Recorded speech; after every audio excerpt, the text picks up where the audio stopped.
ओम नमः शिवाय। आज दर्शन करेंगे भगवान शिव के 8वें ज्योतिर्लिंग नागेश्वर मंदिर के।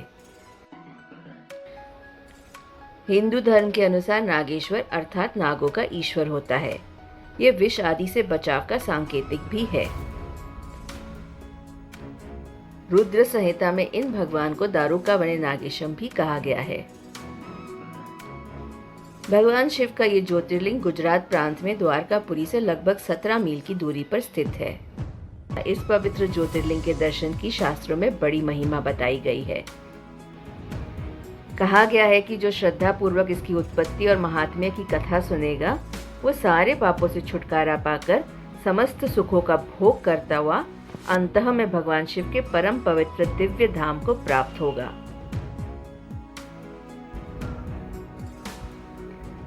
इस ज्योतिर्लिंग के संबंध में पुराणों में ये कथा वर्णित है।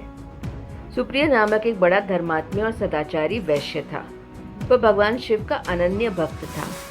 वह निरंतर उनकी आराधना, पूजन और ध्यान में तल्लीन रहता था। अपने सारे कार्य वह भगवान शिव को अर्पित करता था। उसकी इस शिव भक्ति से दारुक नामक एक राक्षस बहुत क्रुद्ध रहता था। राक्षस को भगवान शिव की ये पूजा किसी प्रकार भी अच्छी नहीं लगती थी। वह निरंतर इस बात का प्रयत्न करता रहता था कि सुप्रिय की पूजा अर्चना में विघ्न पहुंचाए। एक बार सुप्रिय नौका पर सवार होकर कहीं जा रहा था। तभी राक्षस दारुक ने यह उपयुक्त अवसर देखकर नौका पर आक्रमण कर दिया। उसने नौका में सवार सभी यात्रियों को पकड़कर अपनी राजधानी ले जाकर कैद कर लिया। सुप्रिय कारगार में भी अपने नित्य नियम के अनुसार भगवान शिव की पूजा आराधना करने लगा। अन्य बंदी यात्रियों को भी वह शिव भक्ति की प्रेरणा देने लगा। दारुक ने जब अपने सेवकों से सुप्रिय के विषय में यह समाचार सुना, तब वह अत्यंत क्रुद्ध होकर उस कारगर में पहुंचा। सुप्रिय उस समय भगवान शिव के चरणों में ध्यान लगाए हुए दोनों आंखें बंद किए बैठा था। राक्षस ने उसकी ये मुद्रा देखकर अत्यंत भीषण स्वर में कहा, अरे दुष्ट वैश्य, तू आंखें बंद कर इस समय यहाँ कौन से उपद्रव और षड्यंत्र करने की बातें सोच रहा है। उसके ये कहने पर भी शिवभक्त सुप्रिय की समाधि भंग नहीं हुई। अब तो दारुक राक्षस क्रोध से एकदम पागल हो उठा। उसने तत्काल अपने अनुचरों को सुप्रिय तथा अन्य सभी बंदियों को मार डालने का आदेश दे दिया। सुप्रिय उसके इस आदेश से जरा भी विचलित और भयभीत नहीं हुआ। वह एकाग्र मन से अपनी और अन्य बंदियों की मुक्ति के लिए भगवान शिव से प्रार्थना करने लगा।